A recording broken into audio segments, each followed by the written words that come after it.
Después de que me secuestraran, toda mi familia se sintió aliviada porque los secuestradores me habían confundido con mi hermana Bella, quien se suponía que era la verdadera víctima. Cuando la policía me rescató, estaba en un estado que hablaba por sí solo.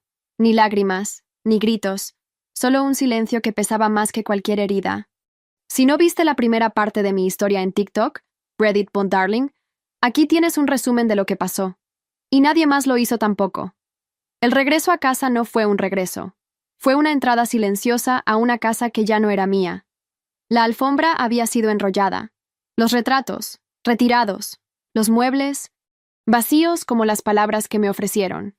Mi madre dijo que se habían mudado por el bienestar de Bella. Pesadillas, energías, fragilidad. Todo sonaba lógico cuando se decía con tono tranquilo. Tu hermana tiene una constitución delicada, agregó, como quien menciona el clima. Y así me senté a la mesa con ellos, con vendas aún en la piel y pasos todavía inestables. Frente a platos llenos de mariscos que yo no podía comer, sonreí sin necesidad. No sentía rabia, tampoco tristeza, no sentía nada. Mi diagnóstico fue clínico, un tipo de respuesta postraumática que suprime las emociones como mecanismo de defensa. Lo llamaron síndrome de indiferencia emocional. Yo lo llamé paz. Desde entonces, mi familia me trató como quien acaricia una superficie que ya no responde al tacto. Bella me hablaba como si aún tuviéramos el mismo idioma. Mis padres evitaban mencionar lo ocurrido, como si ignorarlo pudiera convertirlo en un malentendido pasajero. Noah, el hijo adoptivo de los Wilson, nunca escondió su desdén, y yo, que antes intentaba complacerlo con regalos y atención, ya no encontraba sentido en esos gestos. Cuando le devolví uno de mis obsequios sin inmutarme, el silencio en la sala fue más ruidoso que cualquier grito. Esa nueva versión de mí, silenciosa y ajena, incomodaba. Y lo noté en cada pequeño gesto, en cada cuchara que no chocaba con la mía, en cada puerta que se cerraba con suavidad excesiva. Tal vez necesita un esposo, dijo mi madre una noche, como si el amor pudiera recetarse como un jarabe, y así comenzó mi desfile de citas arregladas. Caras nuevas, nombres repetidos, herederos de otras familias que buscaban alianzas disfrazadas de promesas. Pero entonces, apareció Zack. Parte 2. Me bajé del auto con la misma calma con la que me había sentado a cenar con Zack, o como dijo llamarse. Lo observé encender un cigarrillo que no se llevó a los labios, y supe que esa cita no había sido casualidad. No me molestaba. Ya no me molestaba nada. Caminé por la acera rumbo a casa, aún saboreando el té de jazmín que tomé con él. No tenía sabor, pero me gustaba cómo sonaba el nombre. Jazmín. Una flor que parece frágil, pero persiste en silencio. Como yo. Esa noche recibí un mensaje suyo. Era breve. ¿Te gustaría repetirlo? Esta vez sin familias ni compromisos, solo tú y yo. No pensé en responder de inmediato. Apagué el celular y me dormí. El día siguiente, sin embargo, algo me impulsó a contestar. Sí. Nos vimos en una cafetería pequeña, en una zona donde nadie me reconocería. Zack ya estaba allí cuando llegué. Esta vez no jugaba a ser rebelde. Llevaba una camisa de lino y gafas, como si fuera un académico cansado de enseñar verdades a quienes no las merecen. Gracias por venir, dijo, y su voz sonó genuina. Asentí. No tenía razones para rechazarlo, ni tampoco para confiar, pero había algo en su manera de mirar que no era ofensivo ni invasivo. Observaba sin poseer. Te mentí en parte, añadió sin rodeos. No vine a esa cita a ciegas por tus padres. Te investigaba. Levanté una ceja. ¿Por qué? Tu familia. Wilson Group está bajo investigación desde hace años. Yo colaboro con ciertas agencias, pero lo que descubrí después es que tú no encajas. Eso me sorprendió. ¿No encajaba en qué? No eres como ellos. Y lo que te hicieron no era parte del guión. ¿Qué te hace pensar que me hicieron algo? Le pregunté, con tono neutro. Zack bajó la mirada hacia su taza de café y giró lentamente la cucharita. Te secuestraron por error, y tu familia se quedó callada. Eso es hacer. Silencio también es una acción. No dije nada, solo observé la espuma del café moverse en círculos. No te pido que confíes en mí, pero si quieres que lo que viviste sirva para algo, podrías ayudarme. Lo miré fijamente. ¿Ayudarte cómo? Tu padre usó una red de empresas ficticias para adquirir terrenos públicos a precios ridículos. Hay documentos. Contratos firmados. Tu nombre está en algunos de ellos. Me tensé. ¿Mi nombre? Eso es ilegal. Por eso estamos aquí. Me quedé en silencio. Quise sentir miedo, pero no vino. Lo que vino fue una extraña sensación de lógica. Fría, ordenada. Si usaron mi nombre, entonces me arrastrarían con ellos. O me usaban como chivo expiatorio. Era casi obvio. ¿Y qué quieres que haga? Nada aún. Solo mantente cerca. Te protegeré. Y si en algún momento decides ayudarme, estaré aquí. Lo dijo como si no esperara nada de mí, como si ya le hubiera bastado con mi presencia. Me levanté. No necesito protección. Todos la necesitamos, respondió él, con una sonrisa leve. Incluso tú, Arya. Salí sin decir adiós. Pero esa noche, cuando me acosté en mi cama vacía, volví a leer su mensaje, y por alguna razón, lo guardé. Los días siguientes pasaron sin incidentes. Mis padres parecían más ocupados con la imagen pública que conmigo. Bella volvió a sus redes sociales, fingiendo una vida perfecta. Noah no aparecía, y yo, mientras tanto, empecé a revisar documentos viejos que aún tenía acceso desde mi correo corporativo. Lo que encontré fue peor de lo que imaginé. Facturas duplicadas, nombres inventados, transferencias trianguladas que caían en cuentas a nombre de terceros. Y entre esos nombres, el mío. Guardé todo en una carpeta encriptada. Le puse por título, Herencia. Zack me escribió de nuevo. ¿Tienes algo? Le respondí con una sola palabra. Quizás. Y por primera vez desde que salí del hospital me sentí necesaria. El día que decidí volver a entrar a las oficinas vacías de Wilson Group fue extraño. No porque me sintiera nerviosa, sino porque no sentí nada en absoluto. Había una calma artificial en mí, como si la escena fuera una recreación, no mi vida real. La antigua sede aún conservaba su nombre en letras doradas, aunque ya no operaban ahí desde la reestructuración. Las oficinas estaban cerradas por reformas, pero yo aún tenía un viejo código de acceso. Me sorprendió que nadie lo hubiera desactivado. Caminé por el pasillo alfombrado, escuchando el sonido leve de mis zapatos. Todo olía a moho nuevo y madera sellada. Entré en la sala de archivos, donde la luz del sol caía sesgada por persianas rotas. No sabía exactamente qué buscaba. Solo sabía que mi nombre estaba en algo que no firmé, y eso me bastaba para seguir. Me dirigí al estante donde se guardaban los registros de transferencias internas. Saqué una caja etiquetada con el año en que volví del campo. Dentro había papeles cuidadosamente acomodados, y entre ellos encontré los contratos. Contratos de préstamo de nombre. Así los llamaban. Formatos ya listos, donde solo debían insertarse datos reales. Alguien, posiblemente Bella, con ayuda de Noah, había usado mis documentos oficiales para cerrar acuerdos de compra de propiedades públicas, alegando que eran donaciones de familia a familia. Los firmantes eran nombres inexistentes, pero los depósitos eran reales. Cuentas en el extranjero, camufladas como inversiones familiares. Una de las firmas era falsificada, mal falsificada. La mía. Guardé una copia digital en una memoria.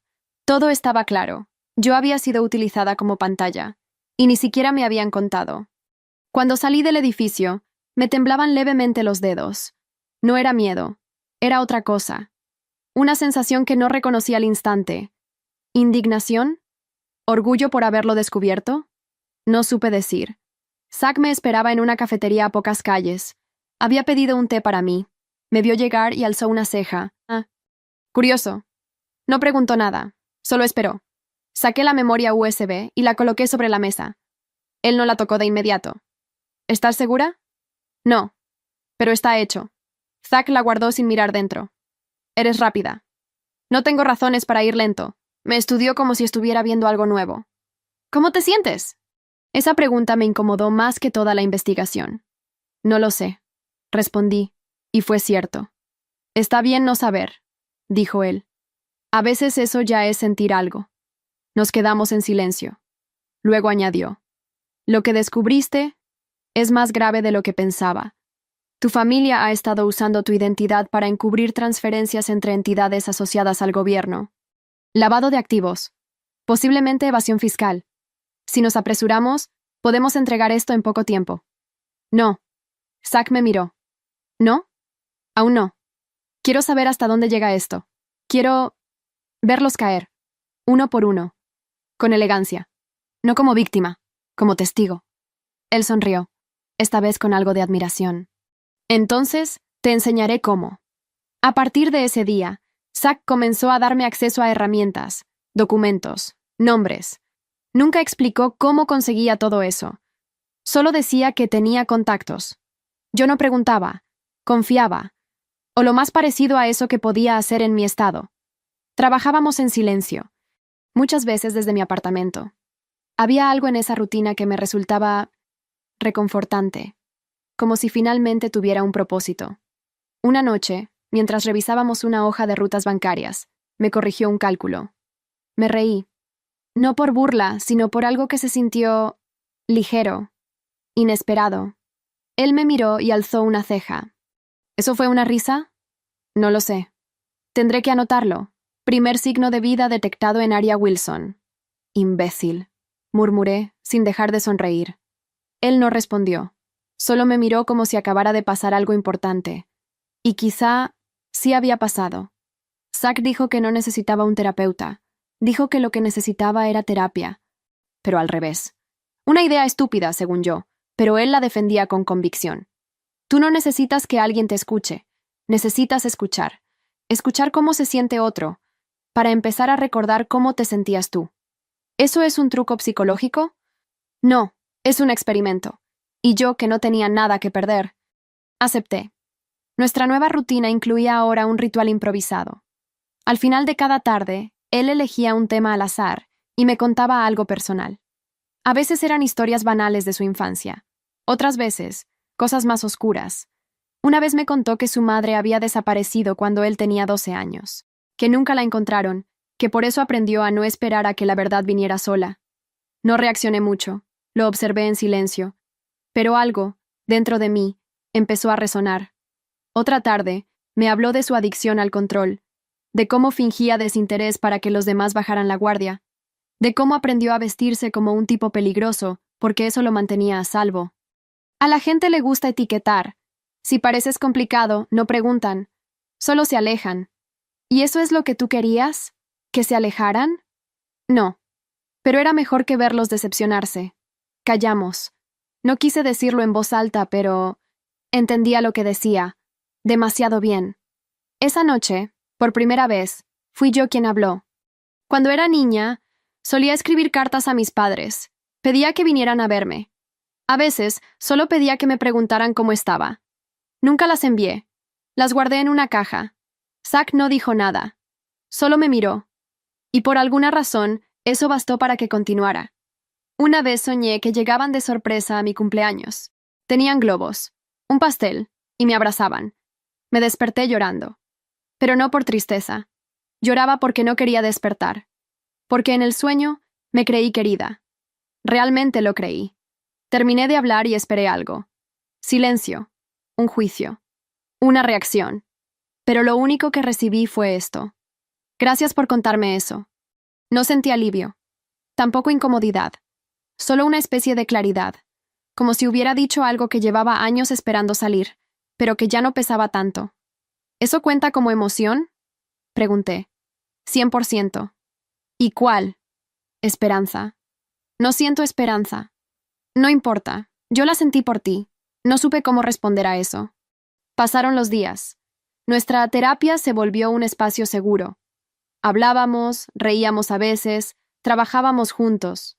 Zack me enseñaba a usar herramientas para rastrear movimientos financieros.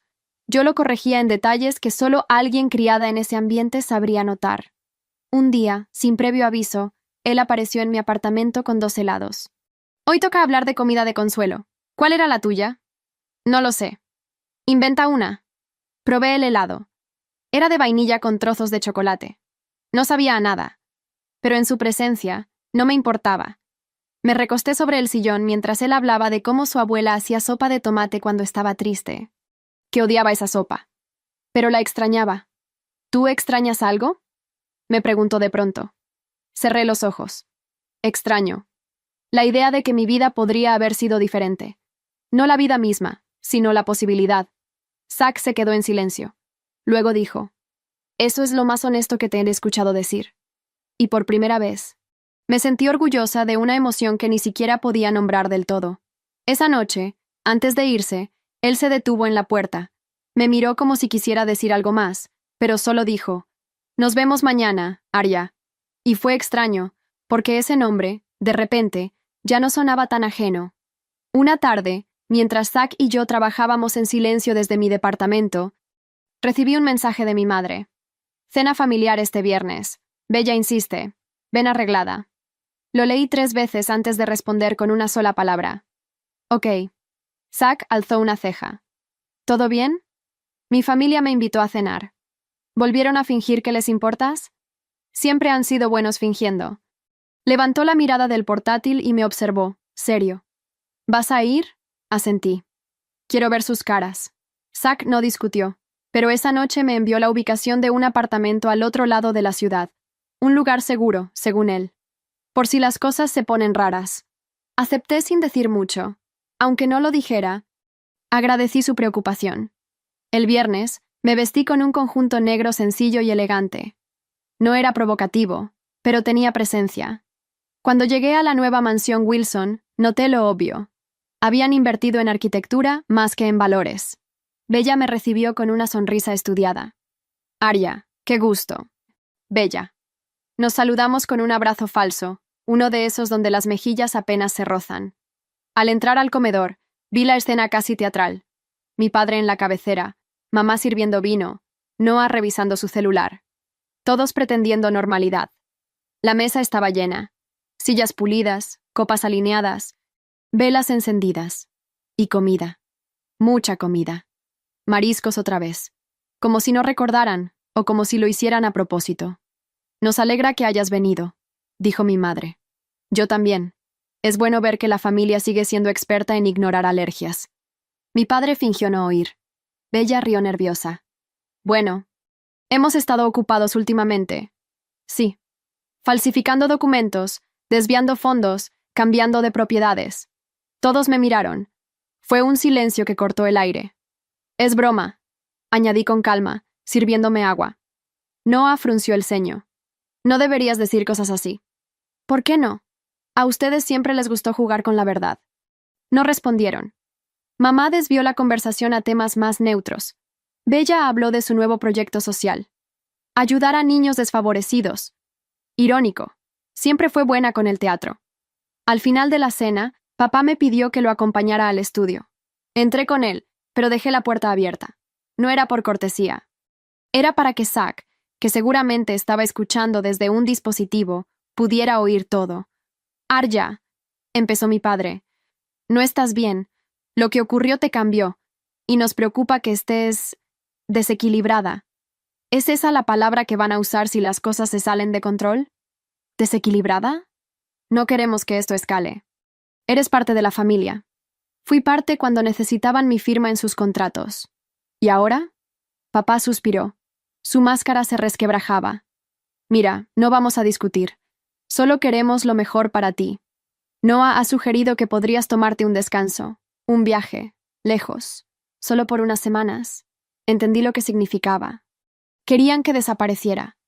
No sabían cuánto sabía, pero lo intuían. «Gracias por la oferta, pero ya tengo dónde quedarme». Salí sin esperar respuesta. Antes de irme, crucé la mirada con Noah. Él no sonrió, pero tampoco pareció sorprendido, como si ya supiera que yo no era la misma. Esa noche dormí en el apartamento que Zack me había preparado. Era simple, limpio, silencioso. Por primera vez en mucho tiempo me sentí a salvo. Puse música suave, abrí las ventanas y me senté frente al portátil. Comencé a crear mi propio archivo. No uno para Zack, uno para mí. Quería documentar cada paso, cada descubrimiento, cada mentira, no para vengarme, sino para recordar quién soy. Y en un impulso que no planeé, abrí un sitio de venta de cursos en línea. Comencé a revisar programas de finanzas, gestión de riesgo, auditoría. Si quería mi libertad, tenía que saber más que ellos. Esa noche, Zack me llamó. No por trabajo, solo para saber si estaba bien. «¿Cómo fue?» «Te lo diré mañana». «¿Todo en orden?» Miré alrededor, el departamento, el silencio, mi archivo abierto. «Sí, estoy empezando a estar en orden. Y cuando colgué, me sorprendí, porque no era una mentira. La siguiente semana, el apartamento nuevo se convirtió en mi centro de operaciones. No tenía cuadros en las paredes ni alfombras suaves, pero todo era mío. Cada rincón respondía solo a mis decisiones. En una esquina, puse una pizarra blanca. Ahí empecé a conectar nombres, fechas, movimientos. Zack venía todos los días. A veces traía comida, a veces nada más que su presencia. Nunca me presionaba, solo estaba. Eso era suficiente. ¿Qué estás construyendo?, me preguntó una tarde mientras señalaba mi pizarra. Un mapa, o mejor dicho, un espejo. ¿Para reflejar qué? La red que han construido. Pero también para verme a mí. ¿Quién fui en ella? Zack no preguntó más. Sabía que ciertas respuestas no se dan en voz alta. Mientras trabajábamos, encontramos algo que cambió todo. Una empresa llamada Estrella de Oriente S.A., vinculada a transacciones entre dos entidades públicas. Según los registros, yo era la representante legal. La firma coincidía con la falsificada que había visto antes. Pero esta vez, el contrato incluía una póliza de seguro por casi $1 millón, cobrada meses después de mi regreso oficial a casa. Esto es más grande, dijo Zack al ver el documento. Y más sucio. Lo interesante no era solo el dinero, era la cobertura emocional. El contrato se firmó mientras yo aún vivía con mis abuelos.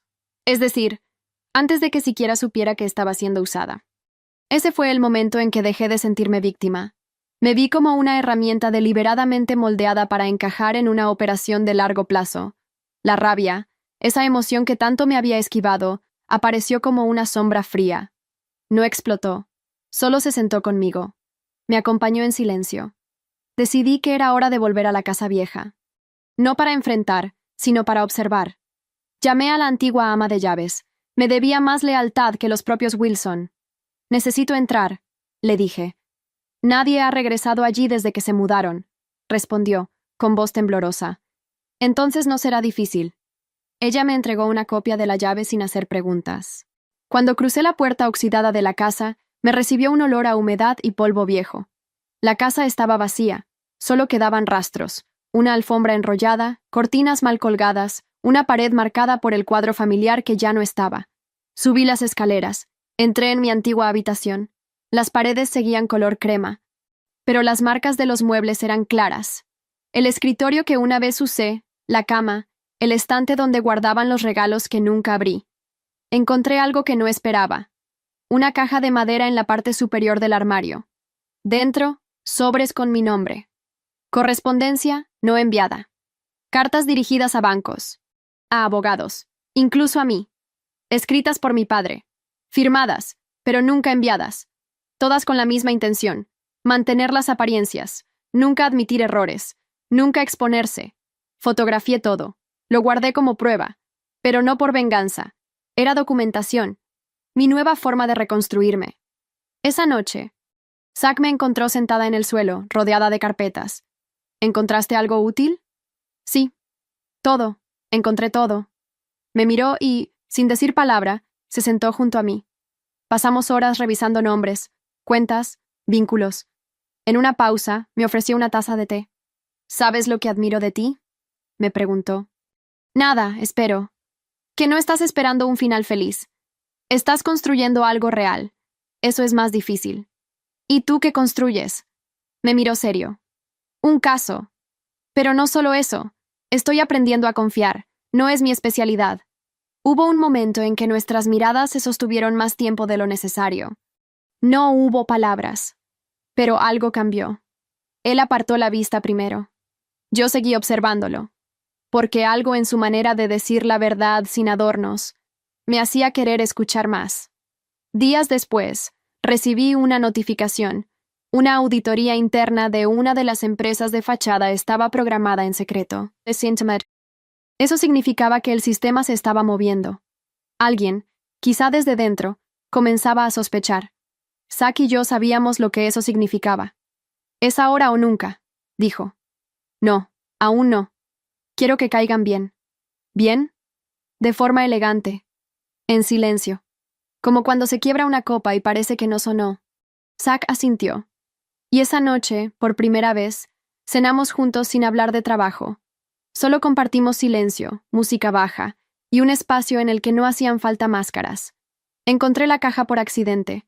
Estaba buscando un viejo cuaderno de apuntes entre las cosas que me traje del desván, cuando la vi. Una caja cuadrada, de cartón grueso, con bordes deshilachados y una cinta roja floja. No recordaba haberla guardado. Dentro, encontré cartas. Decenas. Todas con mi letra. Todas dirigidas a personas que nunca las leyeron. Querida mamá, hoy aprendí a montar bicicleta sin caerme. Me hubiese gustado que me vieras. Papá. Aprobé el examen de matemáticas.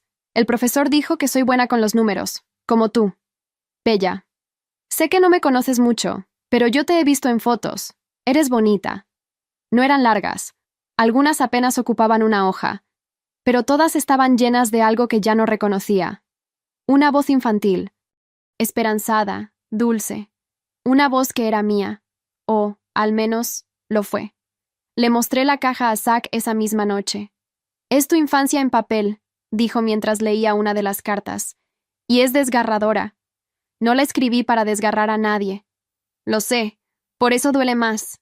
No lloré, pero sentí un hueco en el estómago. No era vacío, era más como peso. Un ancla interna que me decía, sí, esto dolió. Y sigue doliendo. Esa noche no trabajamos. Apagué el portátil. Me recosté en el sofá con una manta, y él se sentó en el suelo, a mi lado, repasando algunas cartas más. No dijo mucho, pero cada cierto tiempo me miraba con una expresión que no había visto antes. No era lástima, era ternura. En medio del silencio le pregunté, ¿tú crees que una persona puede cambiar por completo? ¿Por completo? Sí. Dejar de ser quien era. Borrar todo. Zack pensó un momento. No creo que se borre, creo que se transforma. Lo viejo se queda ahí, como capas de pintura bajo otras. Pero sigue siendo parte del cuadro. Asentí. Yo era muchas capas. La niña que escribió cartas, la adolescente ignorada, la secuestrada, la mujer rota, y ahora la que planeaba una caída con precisión quirúrgica. Hoy sentí algo, dije. ¿Qué? Dolor. Real. No un eco. No una idea. Algo punzante. Íntimo. Zack me miró en silencio. No celebró. No dramatizó. Eso es bueno. El dolor, cuando se reconoce, deja de controlarte. A la mañana siguiente, fui al cementerio. No llevaba flores, solo la caja con las cartas. Me senté frente a la tumba de mis abuelos. El mármol estaba frío, pero el sol me daba en la espalda. Leí algunas en voz baja. No esperaba respuestas. Solo necesitaba que alguien, aunque muerto, supiera que una vez fui una niña que solo quería pertenecer. Dejé la caja junto a la lápida, cerrada, como una cápsula del tiempo. Al volver al departamento, Zack ya me esperaba. ¿Estás bien? Hoy sí. Entramos. Cenamos en silencio. Antes de dormir le pregunté, ¿tú crees en el amor? No lo miré al decirlo. Solo sentí la pregunta salir, sin permiso. Él respondió con calma. Creo en el amor que no se apura, el que no exige explicaciones, el que llega y se sienta contigo aunque no hables. No dije nada. Pero esa noche, al cerrar los ojos, supe que no estaba sola. El correo electrónico llegó una mañana como cualquier otra. Estaba preparando té cuando vi la notificación. Transferencia confirmada. Cuenta suiza, registrada como A. Wilson. Me quedé quieta. El vapor del agua subía frente a mí como una cortina espesa. No era una amenaza, era una advertencia. Intentan mover el dinero antes de que lo encontremos, le dije a Zack minutos después, mostrándole la pantalla.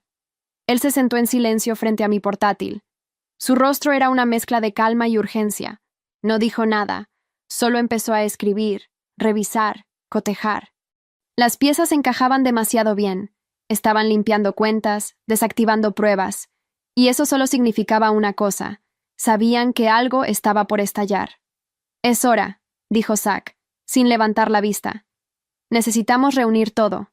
Armar el dossier completo. No solo para los fiscales, para la prensa, para la historia. Y lo hicimos. Durante 3 días, apenas dormimos. Reunimos cada contrato, cada transacción, cada firma. Agregamos grabaciones de llamadas que habíamos interceptado legalmente, fotos de documentos, capturas de pantalla. Armamos una cronología limpia, precisa. Y al final, lo titulamos así: Informe de operaciones encubiertas. Caso Wilson. Zack lo envió a sus contactos.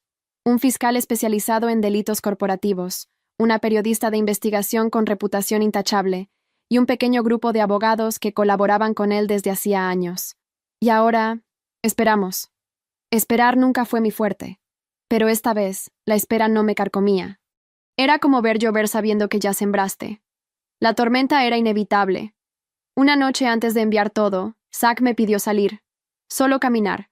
Fuimos a un parque lejos del centro. El cielo estaba despejado. No hablamos mucho. Caminábamos en paralelo, sin rozarnos, pero conectados por algo invisible. En un banco vacío, se detuvo. ¿Y si todo esto no cambia nada?, me preguntó de pronto. Entonces, al menos, habré cambiado yo. Me miró de lado. Sonrió, pero no como antes. Era una sonrisa pequeña, cansada. Como si no pudiera evitar admirarme. Has cambiado. Mucho. ¿Para bien? Para real. Nos quedamos ahí por un rato. No sé cuánto. Al volver al apartamento, él me detuvo en la puerta. ¿Hay algo que no te dije? ¿Sobre el caso? Sobre mí. Lo miré. Esperé. No soy exactamente un fiscal ni un agente independiente. Fui contratado por una firma internacional para seguirle el rastro a tu familia. Porque alguien importante en Europa perdió millones por culpa de una transacción vinculada a tu apellido. Mi cuerpo se tensó. ¿Y tú viniste a atraparlos?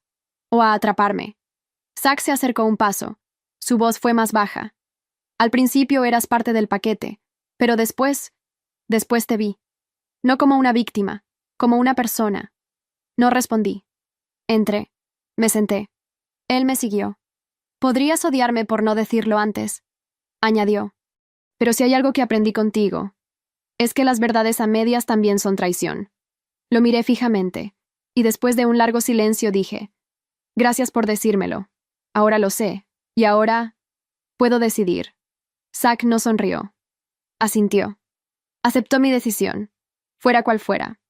Esa noche no nos tocamos. Pero compartimos el mismo espacio con una cercanía tan fuerte que no necesitaba contacto. Y justo antes de dormir, le pregunté, ¿cuánto tiempo llevas haciendo esto? Casi 10 años. ¿Y alguna vez sentiste que valía la pena? ¿Contigo?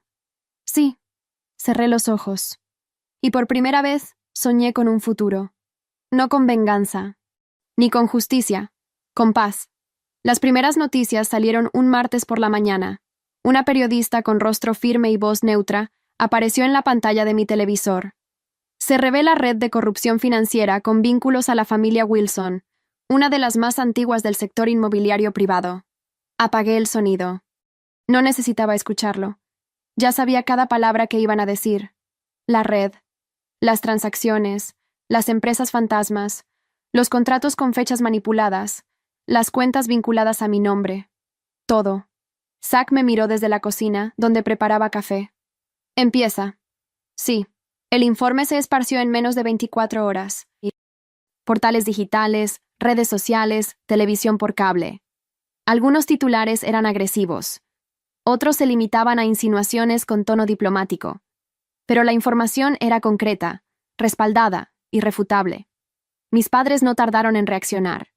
El primer comunicado fue patético, una nota de prensa mal redactada que culpaba a errores administrativos de terceros. Luego vino Bella. Grabó un video en el que aparecía llorando, afirmando que ella no sabía nada. Dijo que estaba siendo arrastrada por una tormenta que no era suya. Zack y yo lo vimos en silencio. ¿Estás bien?, me preguntó. Sí, lo estoy. No mentía. Había una calma limpia en mi cuerpo. No era euforia. No era revancha. Era justicia. Sin espectáculo. Días después, mi padre fue citado formalmente para declarar. La empresa Wilson Group suspendió actividades. Noah desapareció del mapa. Algunos empleados clave empezaron a hablar. Había pánico contenido en cada rostro de la familia, y aún así, ninguno me llamó. Nadie preguntó cómo estaba. Nadie mencionó mi nombre. Era como si, al no confrontarme, pudieran negar que yo existía. Pero yo existía. Más que nunca. Una noche, recibí un correo cifrado desde una dirección que no reconocía. Era de un ex empleado de mi padre. El mensaje era claro. Sé lo que hiciste. Y gracias a ti, no soy cómplice. Nunca tuve el valor. Tú sí. No respondí. Solo leí esa línea una y otra vez. Tú sí. El apartamento de Zack se volvió nuestro refugio temporal. Dormíamos en habitaciones separadas, pero compartíamos el desayuno, los silencios, las miradas. La intimidad seguía creciendo. Ya no por tensión o deseo reprimido, sino por confianza construida en cada gesto pequeño. Una mañana, él me ofreció sus llaves. No tienes que aceptar, solo si alguna vez necesitas ir sin avisar. Las tomé sin pensar, sin palabras. Cuando la fiscalía emitió su comunicado oficial, no mencionaron nombres directamente. Pero las siglas, los documentos, los cargos, eran inconfundibles. Zack lo leyó en voz alta desde su teléfono. Cuando terminó, me miró. Podrías salir a hablar, podrías limpiar tu nombre públicamente. Negué con la cabeza. No quiero fama, solo quiero libertad. ¿Y la tienes? Pensé un momento. No del todo. Pero ya no estoy en su jaula. Zack se sentó a mi lado. No intentó tocarme. No necesitaba hacerlo. Su cercanía era suficiente. ¿Y ahora qué harás? Vivir, pero a mi manera. Días después, mientras caminaba sola por una calle cualquiera, vi a una niña sosteniendo la mano de su madre. Llevaba una mochila azul con bordes gastados. Reía sin miedo. La madre le acariciaba el cabello con ternura. Por un instante sentí envidia. Y luego, tristeza. Y luego, nada. No porque estuviera vacía, sino porque ya no necesitaba seguir sintiendo todo al mismo tiempo. Había paz en la aceptación. Y eso era nuevo. Mudarse no fue una decisión difícil. Fue natural, como cuando uno respira hondo después de estar bajo el agua. El apartamento nuevo estaba en una ciudad más pequeña, tranquila, sin grandes edificios ni apellidos pesados. Tenía paredes blancas, techos bajos y una ventana que daba al parque. No necesitaba más.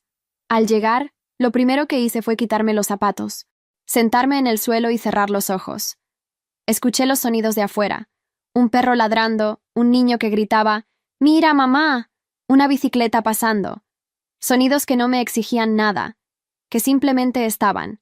Zack me ayudó con la mudanza. No trajo cajas, trajo comida. Nos sentamos en el suelo a comer arroz frío con palillos mal sostenidos. ¿Y cómo se siente empezar de cero? No es cero, respondí. Traje todo lo que soy, pero lo estoy ordenando distinto. Él asintió. Me observó por unos segundos más y luego dijo, «Aquí nadie te va a buscar. Eso espero. Y si lo hacen, estarás lista». No lo dije en voz alta, pero sí, estaba lista. No para pelear, para existir. Empecé a trabajar como consultora freelance. No necesitaba oficinas ni empleados, solo un portátil y algo que yo tenía de sobra: experiencia en detectar mentiras financieras. Mi primer cliente fue una librería local que había perdido casi todo por un mal contrato. Les ayudé a renegociar sus términos. Me pagaron con dinero justo y una tarjeta que decía, «Gracias por explicarlo sin hacerme sentir tonto». La guardé. Empecé a comprar plantas, una suculenta, luego una monstera, luego una pequeña higuera que me recomendó una florista con acento del sur. Todas tenían algo en común. Crecían lentamente, pero con fuerza. Zack me visitaba algunos fines de semana. Traía libros. A veces, vino. Otras veces, solo él. No hablábamos del pasado. No necesitábamos. Pero hablábamos del presente como si fuera nuevo cada vez. Un sábado cualquiera, mientras él leía en el sillón y yo limpiaba la cocina, lo escuché decir, «Creo que tienes un nuevo nombre». «¿Cuál?» «El que aún no sabes que te estás construyendo». Me reí. Suena a algo que diría un gurú barato. Lo sé. Estoy practicando para cuando me retire y viva de frases en tazas. Nos reímos juntos, sin tensión, sin máscaras. Una tarde, mientras organizaba papeles, encontré una hoja que aún tenía mi antiguo apellido completo: Arya L. Wilson. La miré un rato. Luego la rompí en silencio. No por rabia, ni por negación, solo porque ya no la necesitaba. Mi nueva documentación venía en camino. Nada dramático, solo una corrección sutil. Retiré el apellido paterno, me quedé con el de mis abuelos. Arya Lynn, simple, limpio, mío. Esa noche, mientras Zack recogía sus cosas para volver a su ciudad, se detuvo en la puerta. «¿Te arrepientes de algo?», pensé. No por indecisión, sino por honestidad. De no haberme ido antes. Pero tal vez no habría sabido a dónde ir si lo hacía antes. Él asintió. Me miró. Quiso decir algo, pero no lo hizo. En vez de eso, dejó una flor envuelta en papel craft sobre mi mesa. Una camelia blanca. Cuando se fue, la puse en un vaso con agua. Luego encendí una vela. Me senté a mirar la noche desde mi ventana. La paz ya no era una promesa, era una decisión, y yo la había tomado. Habían pasado varias semanas desde la última vez que vi a Zack. No porque algo hubiera salido mal. Todo lo contrario. Estábamos bien. Nos enviábamos mensajes de vez en cuando. Fotos. Tonterías. Silencios cómodos. Ninguno preguntaba ¿qué somos? Porque sabíamos la respuesta que realmente importaba. Somos lo que decidimos ser, sin prisa. Una tarde cualquiera, mientras regaba las plantas, escuché el timbre. Era él. Vestía sencillo, como siempre. Una camisa arrugada, jeans, el cabello un poco más largo. En una mano, una bolsa de papel. En la otra, una pequeña caja negra. Entró sin pedir permiso. Yo tampoco lo ofrecí. Ya no hacía falta. «Estás diferente», dijo. «¿Más feliz? Más tú». Se sentó frente a mí, en el sillón donde solía leer. Me entregó la bolsa. Dentro había pan recién horneado y una mermelada de naranja con trozos. Mi favorita, aunque nunca se lo había dicho. Luego sacó la caja negra. La puso sobre la mesa. No la abrió. «No es lo que crees», aclaró. «No hay anillos». «Entonces, es solo un símbolo, para que sepas que, si alguna vez quieres compartir esto conmigo, este lugar, esta calma, esta forma tuya de estar en el mundo, estoy listo. No necesitas darme una respuesta ahora, ni siquiera hablarlo». Me quedé mirándolo, y luego hice algo inesperado. Tomé 2 tazas de cerámica y preparé té. Serví una para mí, una para él. Coloqué la suya frente a él y me senté a su lado. No dije nada, pero él entendió. No hubo declaraciones, ni besos dramáticos. Solo el sonido del agua caliente, el vapor suave, el roce mínimo de nuestras rodillas. Después de unos minutos, me preguntó en voz baja: «¿Esto es un sí? Esto es un aquí y una ahora». Él sonrió. Cerró los ojos por un momento, como si acabara de soltar un peso que llevaba años cargando. Fuimos al balcón, nos sentamos juntos, viendo las luces de la ciudad pequeña que ahora era mía. Había grillos, y alguna música lejana, y el cielo no estaba del todo claro, pero tampoco oscuro. Era un cielo honesto. Zack estiró una manta entre los dos. La compartimos en silencio, y así nos quedamos, sin tiempo, sin nombres, sin promesas innecesarias. Solo 2 personas completas, rotas de formas distintas, que eligieron sentarse juntas en medio de todo eso. La vida no era perfecta, pero era mía, y por fin, no dolía habitarla.